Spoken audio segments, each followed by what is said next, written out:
Alors, qu'est-ce que c'est que la nasosympathicothérapie? Eh bien, c'est une méthode qui n'est pas nouvelle, c'est une méthode de médecine dite alternative, qui est basée sur des phénomènes réflexogènes, c'est-à-dire que c'est une réflexothérapie qui va agir au niveau des fosses nasales. Alors, les fosses nasales, c'est un réceptacle extrêmement intéressant, car il y a à ce niveau une multitude de terminaisons nerveuses extrêmement sensibles. Tout le monde connaît la sensibilité du nez, et grâce à cette multitude de récepteurs nerveux, qui sont à la fois des récepteurs sensitifs, des récepteurs neurovégétatifs, et également des récepteurs sensoriels, les praticiens vont pouvoir obtenir, avec des stimulations à ce niveau, des effets à distance tout à fait spectaculaires. Ce n'est pas une médecine qu'on peut appeler une médecine nouvelle. C'est une médecine qui était rénovée. Pourquoi? Parce que, autrefois, les Égyptiens déjà se servaient des stimulations nasales, ils mettaient des bâtonnets à l'intérieur de leurs narines. D'ailleurs, il y a une phrase célèbre sur un bas-relief qui dit « Si tu veux garder longtemps la santé, pense à stimuler ta narine ». Et on a retrouvé également des textes comme quoi en Chine ou aux Indes, on utilisait cette méthode de traitement. Cette méthode est tombée dans l'oubli, comme beaucoup de méthodes réflexes, un petit peu empiriques, et cette méthode a de nouveau été mise en valeur au début du siècle par un médecin autrichien qui s'appelait le docteur Wilhelm Fliess, qui avait un petit peu une double formation à la fois de gynécologue et à la fois un peu de psychiatre, et qui a étudié des relations extrêmement intéressantes qu'il y avait entre le nez et les organes génitaux féminins. Alors, il a eu l'idée, en constatant que très souvent, les femmes qui avaient des problèmes au niveau de leur cycle, des problèmes génitaux, des problèmes endocriniens, il a essayé de faire un traitement de ces organes par l'intermédiaire du nez. Et ainsi, il a été un des premiers à découvrir les réflexothérapies, puisque c'est une réflexothérapie, en stimulant le début de la tête du cornet inférieur, qui est donc situé très près de l'orifice narinaire, avec une solution à base d'un anesthésique. Après ces débuts très intéressants, puisqu'il avait constaté de nombreuses réussites, ce travail a été repris par un médecin ORL français qui s'appelait le docteur Bonnier, qui a trouvé que lorsqu'il faisait des traitements endonasaux pour des rhinites ou pour des sinusites, par exemple, eh bien, il avait très souvent des patients qui lui signalaient qu'ils avaient eu des résultats tout à fait spectaculaires pour des problèmes digestifs, pour des problèmes d'insomnie, pour des problèmes de poids, pour des problèmes urinaires, pour des problèmes génitaux, etc., etc. Il a donc créé tout un système dit de cartographie, ce qu'on appelle une somatotopie. Qu'est-ce que c'est qu'une somatotopie? C'est la projection de tous les organes du corps à l'intérieur d'un organe sensoriel. Donc, nous avons des somatotopies au niveau de l'œil, nous avons des somatotopies au niveau de l'oreille, c'est l'auriculothérapie, au niveau de la plante des pieds. Eh bien, il a trouvé donc une des premières somatotopies qui a été publiée, à savoir la somatotopie endonasale. Et ainsi, il a pu donner au niveau du nez telle ou telle zone qui correspondait à telle ou telle zone d'organe ou de viscère. C'est donc un petit peu un pionnier des réflexothérapies modernes, puisque le docteur Nogier de Lyon, créateur de l'auriculothérapie, s'est inspiré des zones réflexes endonasales de Bonnier pour créer la cartographie de l'oreille qui est maintenant connue dans le monde entier. Ensuite, après ces deux pionniers, il y a eu plusieurs médecins qui ont étudié le nez, les cartographies, les techniques de stimulation, surtout dans les années 1930, puisque c'est une étape du développement des médecines alternatives, développement de l'acupuncture, développement de la chiropraxie, développement de l'homéopathie, développement de l'iridologie. Et à partir de cette date, nous avons vu, soit en Allemagne, soit en France, soit en Espagne, un nombre considérable d'ouvrages et de développement de cette méthode. Et puis ensuite, cette méthode est tombée un petit peu dans l'oubli, parce que comme en Chine, l'acupuncture a également été interdite, eh bien, la médecine classique s'est développée énormément et a laissé un petit peu dans l'oubli toutes ces techniques dites parallèles. La sympathicothérapie a bénéficié depuis la fin des années 70 du développement considérable de toutes les méthodes alternatives, de l'ostéopathie, de l'acupuncture, de l'auriculothérapie, du drainage lymphatique, de la naturopathie, de l'iridologie. On peut certainement en donner encore beaucoup d'autres, mais où il y a eu à cette époque donc un développement considérable de stages de formation, d'ouvrages, d'articles qui ont mis en valeur le rôle très intéressant de toutes ces méthodes alternatives et notamment des réflexothérapies, parmi lesquelles la nasosympathicothérapie.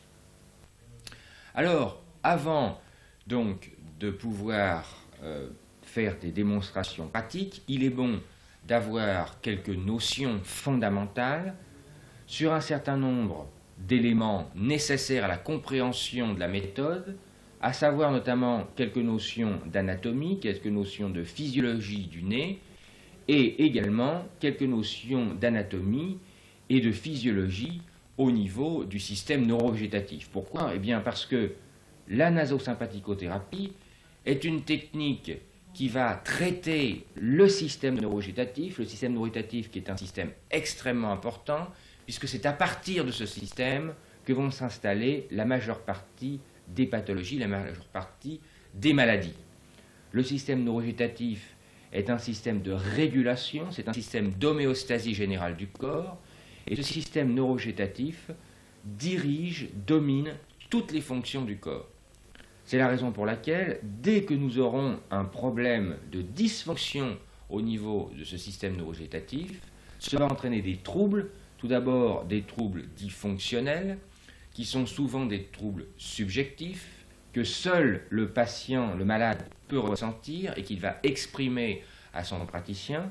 Et puis ensuite, si la maladie n'est pas traitée de façon précoce par des techniques qui directement agissent à ce niveau, comme la sympathicothérapie, car il faut bien dire que cette technique est la voie royale pour le traitement des dystonies neurovégétatives, eh bien, si le traitement ne s'effectue pas au début des problèmes de dysfonction de ce système, nous allons aborder des pathologies plus importantes, des pathologies dites lésionnelles, pour lesquelles les moyens thérapeutiques seront tout de suite beaucoup plus lourds. Alors, avant de parler de nasosympathicothérapie, il est absolument indispensable de faire un rappel anatomique sur le système neurovégétatif. Alors, qu'est-ce que c'est que ce système neurovégétatif? C'est un système qui est complexe et qui est composé de deux systèmes, en fin de compte. Ces deux systèmes, ce sont le système orthosympathique et le système parasympathique. Alors, voyons sur cette carte à quoi correspond donc ce système neurovégétatif. Eh bien, le système neurovégétatif est composé tout d'abord, comme nous le voyons ici, de la chaîne orthosympathique latérovertébrale, qui est une chaîne de ganglions. Ces ganglions sont approvisionnés à partir de la moelle, à partir d'une région de la moelle qu'on appelle la part intermédio-latérale de la moelle, et les ganglions sont approvisionnés par un ensemble de fibres à conduction rapide, qu'on appelle les fibres à communication rapide rameaux communicants blancs, et ensuite ces fibres vont rejoindre les organes par l'intermédiaire des plexus que vous voyez ici, pour innerver soit les organes, mais également pour innerver ce que l'on ne voit pas ici, la peau, les glandes sudoripares, les follicules pileux, les vaisseaux, etc. Alors, cette chaîne orthosympathique latérovertébrale, elle n'occupe pas tout le corps, c'est-à-dire qu'on va retrouver un élément supérieur qui est le ganglion orthosympathique cervical supérieur, et cette chaîne va longer les corps vertébraux pour aller jusqu'au niveau du coccyx, là où se trouve la partie terminale des deux chaînes, c'est-à-dire le ganglion orthosympathique sacrococcygien, appelé également le ganglion impar. Cette chaîne orthosympathique va se prolonger en haut par l'intermédiaire des artères, à savoir par l'intermédiaire du plexus péricarotidien, qui n'est pas noté ici, mais qui va amener tous les neurones orthosympathiques au niveau de la tête. On peut faire une remarque à propos de cette chaîne orthosympathique latérovertébrale, c'est que cette chaîne orthosympathique latérovertébrale est extrêmement susceptible d'être touchée par l'intermédiaire de la colonne vertébrale et notamment des lésions ostéopathiques qui peuvent entraîner soit une irritation, soit un blocage de ces éléments nerveux et ensuite, par voie de conséquence, entraîner des troubles, dits troubles fonctionnels, notamment au niveau de tous les organes, que ce soit digestif, que ce soit respiratoire, que ce soit cardiovasculaire, que ce soit des organes d'essence. Donc, le système orthosympathique est composé de cette chaîne orthosympathique latérovertébrale, alimentée par une partie de la moelle située entre le 7e segment cervical et le 2e segment lombaire. Et deuxième partie du système neurovégétatif, c'est le système parasympathique, qui est ici figuré en bleu, alors qu'en rouge, nous avons le système orthosympathique. Et ce système parasympathique, il faut le diviser lui-même en trois contingents. Tout d'abord, la partie la plus supérieure, qu'on appelle le parasympathique crânien proprement dit, qui est composé de différents noyaux de nerfs crâniens, le 3, le 7e nerf crânien, le 9e nerf crânien. Ces noyaux prolongés par ces nerfs vont aller au niveau de la périphérie, au niveau de petits plexus, qu'on appelle les ganglions, ganglions optiques, ganglions sphénopalatins, ganglions sous-maxillaires.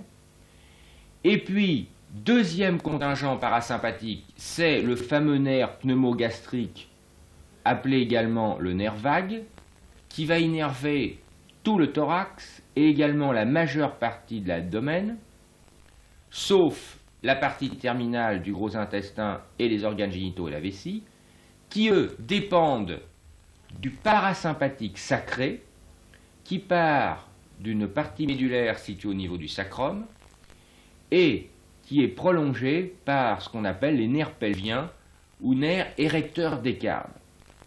Donc un système neurovégétatif séparé en deux, d'une part orthosympathique et d'autre part parasympathique, ce parasympathique étant lui-même divisé en plusieurs contingents. Eh bien, il faut savoir que la majorité des troubles qui sont présentés par les patients aux praticiens commencent par un dysfonctionnement de ce système neurovégétatif. Quels sont les types de dysfonctionnements que l'on peut voir? Eh bien, nous allons voir tout le dysfonctionnement au niveau des sécrétions, que ce soit au niveau de l'œil, que ce soit au niveau du nez, que ce soit au niveau de la bouche, que ce soit des sécrétions digestives, de l'hyperacidité par exemple, mais également toutes les sécrétions donc, au niveau du bassin, sécrétions génitales par exemple. Nous avons également comme trouble tous les problèmes de motilité ou de mobilité, à savoir tous les problèmes de régulation de la fréquence cardiaque, régulation du diamètre des vaisseaux, régulation du diamètre des bronches, régulation de la motilité de l'estomac, de l'intestin, etc., régulation de la sécrétion et de l'excrétion biliaire, régulation de la sécrétion des sucs pancréatiques, mais également régulation de toutes les sécrétions hormonales, régulation de l'hypophyse, régulation de la thyroïde, régulation du pancréas, régulation des ovaires. Toutes ces régulations sont dominées par le système neurovégétatif, c'est lui qui règle absolument tous ces phénomènes. Alors, ce système neurovégétatif, il peut être déréglé notamment par des phénomènes, comme on l'a déjà dit, mécaniques, c'est-à-dire des lésions ostéopathiques au niveau du crâne, au niveau des cervicales, au niveau des côtes, au niveau des dorsales, au niveau du coccyx, mais il peut être déréglé également et c'est là le domaine d'action de la nasosympathicothérapie, consécutivement à des émotions, consécutivement à des peurs, consécutivement à de la frustration, consécutivement à tous les stress de la vie moderne, nous aurons un dysfonctionnement de ce système neurovégétatif qui va s'installer et qui va entraîner toutes les pathologies d'angoisse, d'anxiété, de spasmophilie, etc., etc., qui répondent parfaitement à la nasosympathicothérapie. Alors, maintenant que nous avons étudié le système neurovégétatif, nous allons voir un petit peu l'anatomie du nez. Alors, le nez, c'est une cavité relativement importante, comme on peut le voir ici, qui peut avoir jusqu'à 10 cm de profondeur pour une hauteur d'environ 5 cm, la largeur étant à la base d'environ 4 cm pour l'ensemble des deux fosses nasales. On peut considérer le nez comme étant littéralement une maison, à savoir que nous avons un plancher, bien entendu. À la partie supérieure, nous avons un plafond, avec d'ailleurs, on peut considérer une cheminée, puisque nous avons des trous qui se trouvent dans le plafond des fosses nasales, là où vont passer un certain nombre d'éléments vasculo-nerveux. Et puis nous avons également des étages, puisque nous avons ce qu'on appelle les cornets du nez, qui représentent les 3 étages du nez. Nous avons également des évacuations par l'intermédiaire du cavum nasopharyngien. Nous avons également des aérations par l'intermédiaire des narines. C'est à l'intérieur de ces fosses nasales que le réflexothérapeute, sympathicothérapeute, va effectuer des attouchements, puisque là il ne s'agit pas de piquer dans le nez, il s'agit de faire des attouchements, ou bien de laisser en place ce qu'on appelle des écouvillons, imbibés de solutions à base d'huile essentielle de plante, ou bien de faire des stimulations avec soit des microcourants, soit des photons lumineux, ce que l'on verra tout à l'heure dans les démonstrations pratiques. Alors, voyons un petit peu ces quelques détails anatomiques. Nous avons 3 cornets que nous voyons ici, le cornet supérieur, le cornet moyen et le cornet inférieur. Et au niveau de ces différents éléments, que ce soit la tête du cornet, que ce soit la queue des cornets, nous aurons des zones qui correspondront à certains éléments de l'organisme. Comment allons-nous traiter en sympathicothérapie? Eh bien, nous allons, par l'intermédiaire d'instruments, de stylets notamment, passer dans les fosses nasales, dans des espèces de canaux que nous voyons ici. Ces canaux s'appellent des méas. Nous allons donc circuler dans les méas et au bout du stylet se trouve un petit bout, une olive, comme sur cette baguette. Nous allons faire des attouchements à certains endroits de façon à stimuler telle ou telle zone réactogène. L'intérêt d'avoir des notions d'anatomie et même de parfaitement connaître l'anatomie endonasale lorsqu'on pratique la sympathicothérapie, c'est de savoir qu'à certains niveaux, nous avons des éléments qui nous permettront de traiter certaines pathologies. Prenons un exemple, le traitement des sinusites. Eh bien, il faut savoir que la réflexothérapie endonasale est le traitement d'élection de tous les problèmes de sinus. Pour quelle raison? C'est parce que nous avons dans les fosses nasales, nous voyons donc ici un certain nombre d'orifices. Ces orifices sont des orifices de communication avec les sinus paranasaux, les cavités annexes des fosses nasales. Et lorsque les patients sont victimes de sinusite, qui est une maladie que l'on peut considérer comme étant une maladie de civilisation à cause de la pollution, du tabac, du stress et de bien d'autres éléments, eh bien, nous pouvons agir directement près de ces orifices ou au niveau de ces orifices de communication des sinus, et par voie réflexe, nous arrivons à ouvrir ce qu'on appelle l'ostium des sinus, et ainsi permettre la pénétration par ces ostiums de vapeurs d'huile essentielle de plante à visée de drainage des sinus avec des essences telles que le pin, l'eucalyptus, le cache-pute, qui ont une action particulièrement intéressante au niveau de toutes les pathologies respiratoires.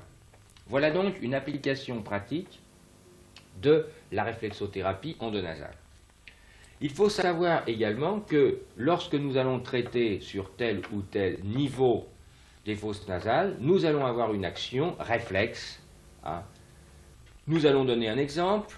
Vous avez ici la tête du cornet inférieur. Eh bien, cette tête du cornet inférieur, qui est située très près de l'orifice narinaire, elle a toujours été décrite, et notamment par Fliss, dont je vous ai parlé au début de cet exposé, comme étant la zone qui correspond aux organes génitaux. Eh bien, en sympathicothérapie, nous allons faire une touche, c'est-à-dire appuyer au niveau de cette tête du cornet inférieur, et nous allons obtenir, avec cette technique, un résultat extrêmement intéressant sous tous les problèmes gynécologiques, et notamment sur, par exemple, les problèmes d'aménorrhée, de dysménorrhée, ainsi que tous les troubles sexuels. Voilà donc quelques exemples qui peuvent être très bien illustrés grâce à cette coupe des fosses nasales. Avant de faire une démonstration sur un patient, nous allons vous montrer quel est le chemin parcouru par le stylet du sympathicothérapeute pour faire la stimulation d'une zone qui est une zone extrêmement intéressante puisque c'est une zone qui permet de régler tout le système neurovégétatif et c'est également une zone qui a une action antispasmodique, une action sédative, une action extrêmement intéressante pour tous les phénomènes de stress. Eh bien, cette touche qui est la touche de base de la méthode, elle va se situer au niveau de la partie postérieure des fosses nasales, c'est-à-dire au niveau du cavum nasopharyngien. Pour faire cette technique, il est nécessaire d'utiliser une tige, qui est une tige droite, parce qu'il existe des tiges de plusieurs formes, et cette tige droite doit être glissée tout le long du plancher des fosses nasales pour aller stimuler le cavum nasopharyngien, c'est-à-dire que nous allons agir à une distance située à peu près à 9 ou 10 cm de l'orifice narinaire. Cette technique, lorsqu'elle est bien pratiquée, est totalement indolore, parfois légèrement désagréable, étant donné la richesse du système nerveux et neurovégétatif du nez.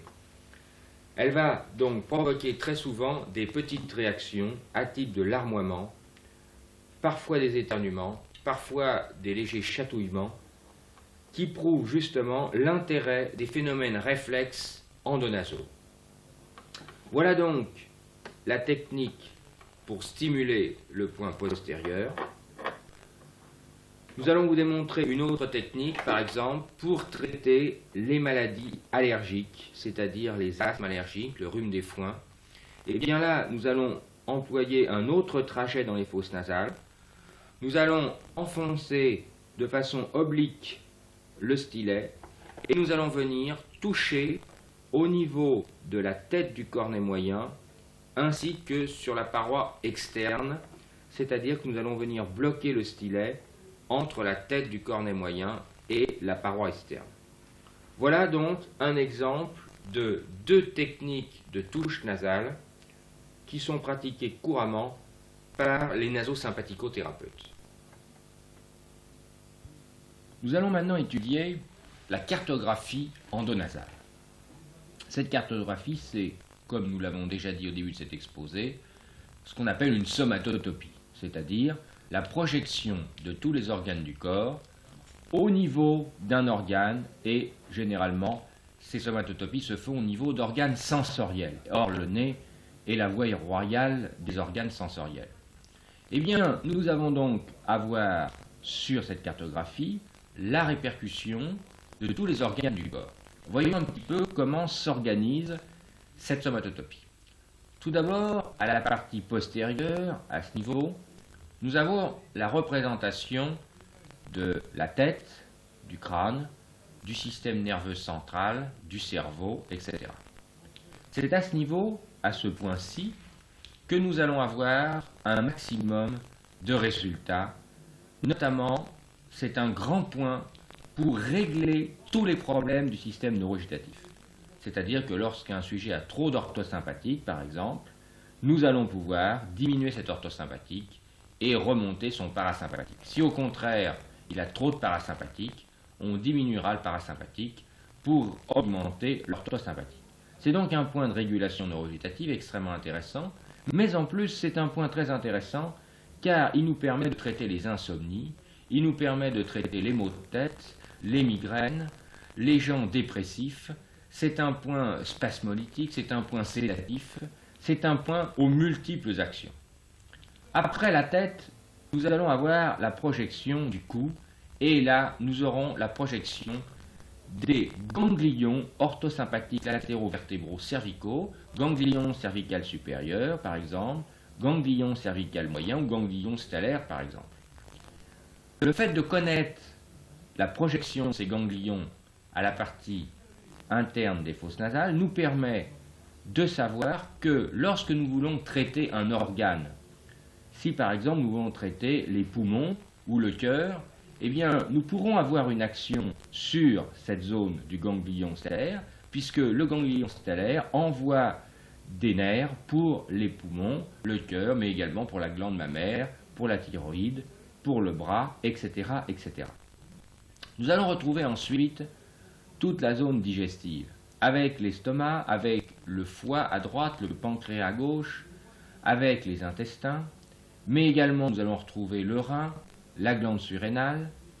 Un peu plus loin, nous retrouverons la vessie et enfin, à la tête du cornet inférieur, la grande zone du bassin, c'est-à-dire la zone de Fliss.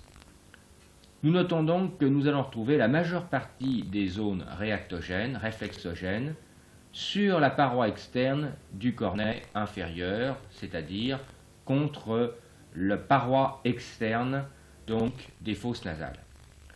Nous retrouvons également toute la colonne vertébrale qui va se projeter sur cette paroi externe et ainsi nous pourrons traiter certains problèmes, certaines contractures musculaires, souvent liées au stress au niveau de la colonne vertébrale.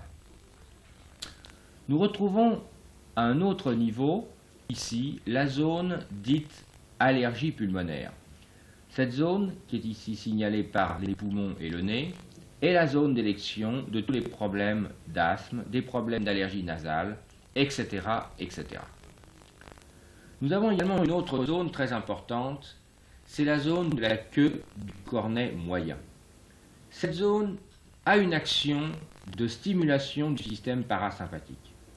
Et elle nous permet de traiter de façon très très spectaculaire la spasmophilie notamment, mais aussi certains diabètes d'origine du stress, et également de pouvoir traiter tous les gens qui sont en état d'hyperorthosympathicoténie. Nous avons encore quelques zones à citer. Les zones bleues que vous voyez ici, qui sont des zones destinées au drainage du sinus, mais il faut savoir qu'il en existe d'autres. Ici, nous avons une zone signalée par un ganglion, le ganglion de Gasser, qui est une zone qui agit sur les problèmes de névralgie faciale. Et il existe encore d'autres zones, comme par exemple la zone qui se trouve sur le plancher, qui va avoir une action sur les problèmes médulaires. Le nasosympathicothérapeute, en fonction des cas qu'il aura à traiter, devra donc faire des stimulations au niveau de ces différents organes, mais il devra toujours, dans un premier temps, faire une régulation du système neurolitatif par l'intermédiaire du point postérieur qu'on appelle le point Schenman. Ce point à lui seul a fait la réputation de très nombreux sympathicothérapeutes car c'est une recette quasiment miraculeuse pour de très nombreux désordres, notamment psychiques et de grands désordres neurovégétatifs. Nous allons maintenant voir quel est le matériel dont on se sert pour faire une stimulation nasale. Eh bien, nous avons ici montré quelques éléments de ce matériel. Et tout d'abord, le nasosympathicothérapeute va se servir de stylets. Ces stylets, dont vous voyez quelques exemplaires ici, sont réalisés avec des matériaux extrêmement sophistiqués et vont nous permettre de stimuler telle ou telle zone de façon un petit peu différente, soit par des attouchements, soit par des appuis, soit par des massages. Nous travaillons essentiellement avec trois types de stylets.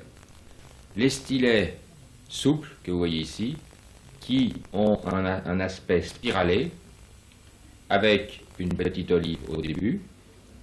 Nous avons les stylets beaucoup plus fins, qu'on appelle le stylet semi-rigide, que l'on peut laisser à l'intérieur des fosses nasales pendant un certain temps, de façon à permettre au sujet une totale décontraction, qui a un effet spasmolytique, sédatif.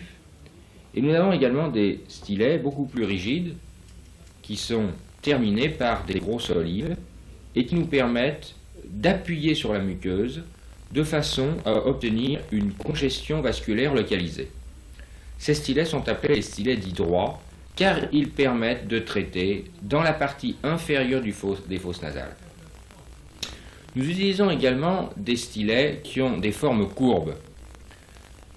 Ils ont le même aspect à leur partie terminale, c'est-à-dire qu'ils ont une petite olive, mais la différence avec les précédents, c'est qu'ils éposent une courbure qui est nécessaire pour l'introduction dans le méa moyen, c'est-à-dire sous le cornet moyen, puisqu'il n'est pas possible d'aborder ces zones de façon droite par l'intermédiaire d'un stylet de ce type. Lorsque nous travaillons avec des écouvillons, cela nous permet de pouvoir déposer à l'intérieur des fosses nasales des solutions à partir d'huile essentielle de plante. En ce qui concerne les sinusites, on utilisera des essences à tropisme respiratoire comme l'eucalyptus, le pin, le cacheput, et cela permettra d'avoir des résultats absolument extraordinaires. On peut également utiliser les écouvillons pour faire le traitement anti-tabac avec une préparation à base d'huile essentielle de sassafras. Cette technique, qui est originale et nouvelle, permet d'avoir des résultats extrêmement intéressants dans le sevrage du tabac, ce qui n'est pas toujours chose facile avec les méthodes classiques. On peut également utiliser ces écouvillons pour faire des attouchements à sec sur certaines zones. La sympathicothérapie a été révolutionnée par l'apport de moyens technologiques modernes et extrêmement performants. Nous disposons maintenant de ce type d'appareil, le Neuroflex, qui permet soit de traiter par des électrostimulations au niveau de la muqueuse, soit de traiter par l'intermédiaire de lumière, c'est-à-dire de photons, que nous allons dispenser à l'intérieur des fosses nasales par l'intermédiaire d'une fibre optique. Cette fibre optique interchangeable permet d'émettre, comme vous le voyez ici au bout de la fibre, des informations lumineuses sous plusieurs fréquences et sous plusieurs intensités. Ainsi, le nasosympathicothérapeute pourra agir directement dans les fosses nasales grâce à cette fibre optique et envoyer des informations lumineuses à différents niveaux. Ces informations lumineuses sont excessivement réactogènes, notamment dans la partie supérieure des fosses nasales, là où se trouvent les terminaisons du nerf olfactif. Nous savons effectivement que le nerf olfactif est un nerf qui est extrêmement susceptible à tout ce qui concerne les photons lumineux.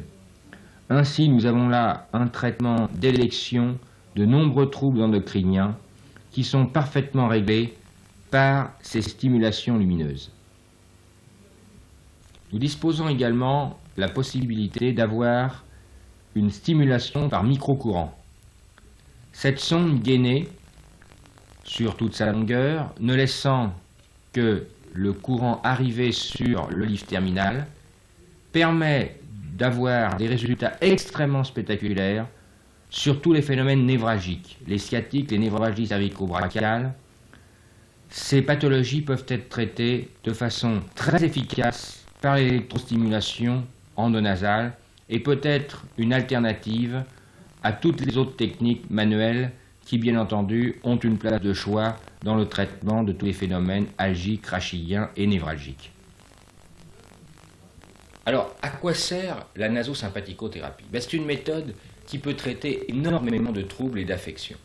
Mais nous allons sélectionner un certain nombre de pathologies qui se retrouvent souvent et surtout qui sont traitées avec énormément de succès par la sympathicothérapie. Tout d'abord, étant donné que la sympathicothérapie est une technique de stimulation endonasale, nous allons avoir un certain nombre d'indications au niveau du nez. Et la principale indication, c'est bien entendu le traitement des sinusites. Énormément de gens ont des problèmes de sinus, et c'est la raison pour laquelle c'est une technique qui a un succès énorme auprès des patients. Nous avons également des résultats intéressants dans les problèmes d'allergie nasale. Tous ces gens qui font des allergies, soit au printemps, soit toute l'année, eh bien, pourraient être améliorés et même très souvent guéris par la nasosympathicothérapie. Les vertiges, souvent, peuvent être améliorés. Les acouphènes, les bruits dans les oreilles, les sifflements, les bourdonnements sont également de bonnes indications. Beaucoup de personnes se plaignent également d'avoir des problèmes au niveau des yeux, et notamment des sensations de mouches volantes et très souvent du sable sous la paupière. Ceci provient d'une insuffisance de sécrétion lacrymale, très souvent provoquée par certains médicaments, et sont améliorés et guéris par les touches endonasales. Nous avons également de très bonnes indications en ce qui concerne les problèmes d'asthme, surtout lorsque ces problèmes sont majorés par des phénomènes de stress, puisque, il faut bien le dire, la sympathicothérapie est avant tout la technique qui s'adresse à toutes les pathologies qui seront à l'origine déclenchées par un phénomène de stress.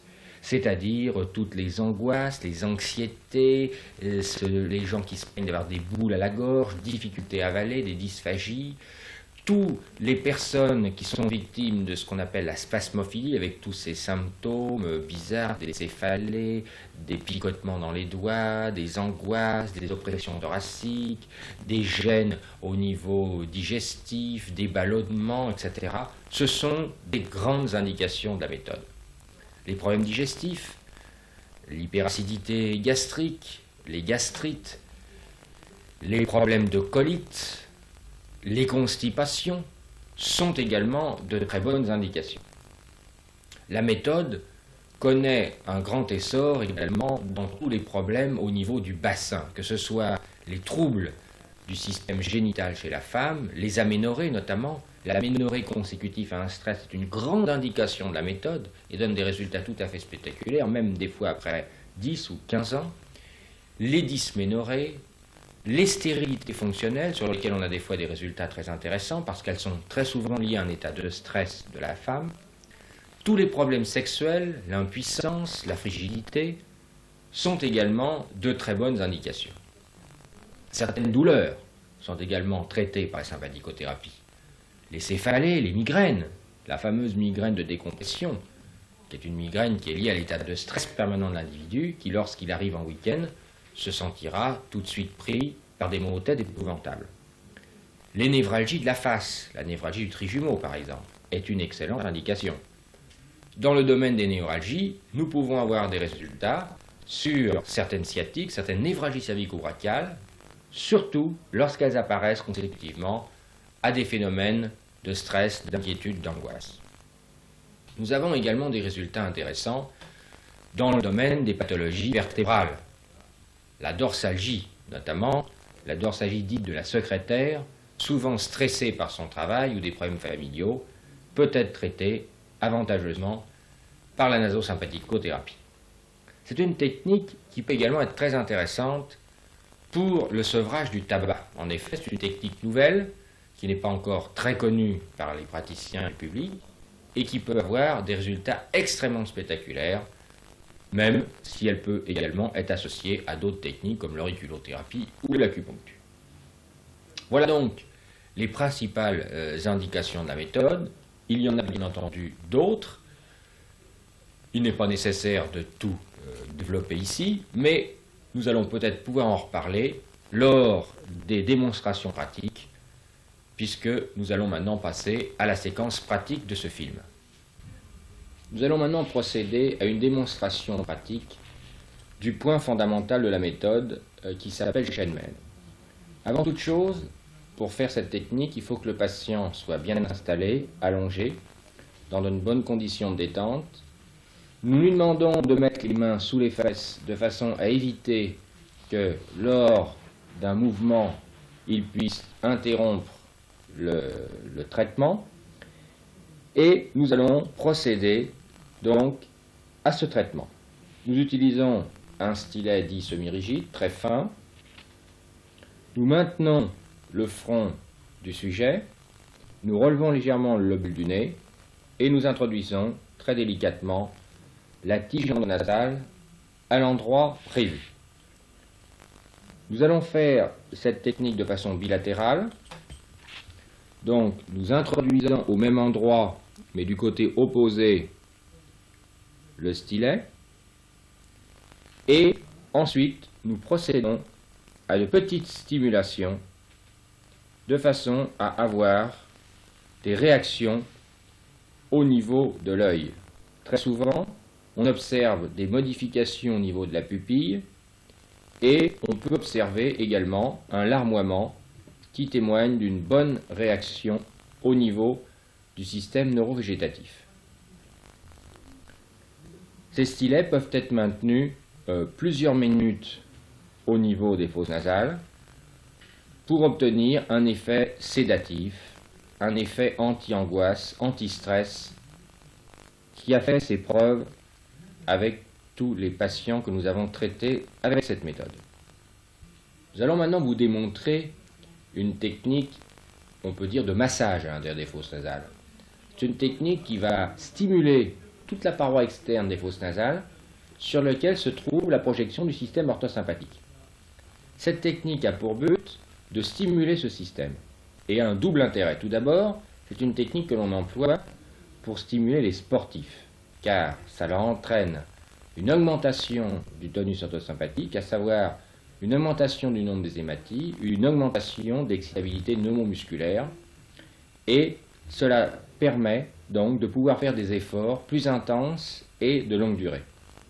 Cette technique permet également de traiter les personnes qui ont des surcharges pondérales, parce que le système orthosympathique est un système qui est appelé catabolique, c'est-à-dire qui va détruire les graisses en excès et qui va permettre donc des éliminations plus importantes. Pour faire cette technique, on utilise un stylet dit souple, c'est-à-dire un stylet qui va permettre de faire un massage sur la paroi externe. Le stylet est introduit comme dans la technique précédente.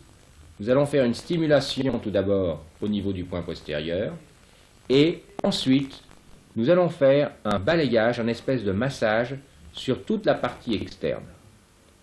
Ceci va augmenter considérablement le tonus orthosympathique et entraîner donc une diminution du poids, parfois très spectaculaire. Nous allons maintenant démontrer l'utilisation d'un autre type de matériel qui est la tige endonasale dite rigide. Comme vous pouvez le voir, cette tige ne se plie pas facilement et à son extrémité nous avons une grosse olive. Cette olive est destinée à non plus faire un massage comme tout à l'heure, mais à faire un appui de façon à congestionner localement une zone des fosses nasales. Nous allons donc ici congestionner la zone de la tête du cornet inférieur, qui est une zone qui permet le traitement d'un certain nombre de troubles au niveau de la sphère génitale chez la femme surtout et également chez l'homme, notamment les problèmes d'aménorrhée, c'est-à-dire les arrêts des règles, le plus souvent consécutifs à un problème de stress. Il faut savoir également que cette technique est contre-indiquée, comme toutes les interventions nasales, pour les femmes enceintes, pour les personnes qui ont un glaucome, ainsi que pour les personnes qui font de l'hypertension avec des hémorragies nasales. Ceci représente les principales contre-indications de la méthode. Sinon, cette méthode peut être pratiquée, même chez les jeunes enfants, sans aucun problème. Nous allons donc introduire le stylet, environ 3 cm. Nous atteignons ainsi la tête du cornet inférieur et nous faisons une petite pression. Très souvent d'ailleurs, nous observons d'importants changements au niveau de l'œil. Une fois que la pression est effectuée, nous dégageons la pression et nous ressortons très doucement après la stimulation. Nous allons maintenant démontrer le traitement qui a fait la gloire de la méthode dans tous les pays du monde, c'est-à-dire le traitement pour les sinusites. Nous employons donc des écouvillons qui ont été trempés dans une solution à base d'huile essentielle et nous allons introduire ces écouvillons dans une zone qu'on appelle le méa moyen là où se trouvent les orifices de pénétration avec les sinus. Nous appliquons donc ces écouvillons dans le méa moyen avec la préparation à base d'essence et nous laissons le patient pendant plusieurs minutes avec ces écouvillons en place. La sympathicothérapie est une technique qui souvent occasionne de nombreuses réactions. Ces réactions de fatigue, parfois d'énervement, sont le signe que la méthode a bien réagi. Cette méthode, comme nous l'avons vu, a de nombreuses indications et elle peut s'adresser également à de nombreux praticiens. Quels sont les praticiens qui peuvent être intéressés par la nasosympathicothérapie? Eh bien, il s'agit de tous les thérapeutes qui veulent pratiquer des méthodes dites différentes, des méthodes dites naturelles, qui ne sont pas iatrogènes quand elles sont bien pratiquées. C'est la raison pour laquelle, comme toute médecine alternative, la nasosympathicothérapie demande un certain nombre d'heures d'enseignement qui sont nécessaires pour faire un bon praticien sympathicothérapeute. Nous faisons des séminaires de formation au CERS, au Cercle d'études et de sympathicothérapie, qui s'adressent donc à l'ensemble de ces praticiens. En conclusion, nous pouvons dire que la nasosympathicothérapie est une méthode de traitement moderne. Pourquoi? Parce que c'est une méthode qui va s'attaquer directement à un grand nombre de troubles, c'est-à-dire tous les troubles qui sont occasionnés par le stress. C'est la raison pour laquelle on peut penser que c'est une méthode qui va se développer de plus en plus et dans de très nombreuses spécialités. Alors comment se déroule un traitement de nasosympathicothérapie? Eh bien, les séances peuvent être relativement brèves lorsqu'on fait simplement une régulation du système neurovégétatif, mais elles peuvent être plus prolongées lorsque l'on va traiter une sinusite, par exemple, ou lors du traitement anti-tabac, ou lorsque l'on va traiter des états de stress, des insomnies. Là, il est nécessaire de prolonger la mise en place des stylets. La durée du traitement varie en fonction des indications. On peut avoir un traitement sur 1 ou 2 ou 3 séances, c'est souvent le cas par exemple pour des sinusites, mais dans certains cas, lorsqu'il s'agit de pathologies plus enfoncées dans le temps, nous allons demander aux patients de revenir à plusieurs reprises à des espaces plus ou moins longs. Il n'est pas nécessaire de faire plus d'une séance par semaine, à part certains cas exceptionnels, comme par exemple pour le sevrage du tabac ou pour les sinusites, et ces techniques peuvent s'incorporer avec n'importe quel type de pratique, donc différente. Voilà donc un tableau général de cette méthode. Nous pouvons dire en conclusion que c'est une méthode de grand avenir, puisqu'elle s'adresse à tous les troubles qui sont liés au stress, et comme nous le savons, beaucoup de pathologies actuellement sont liées à des phénomènes de stress.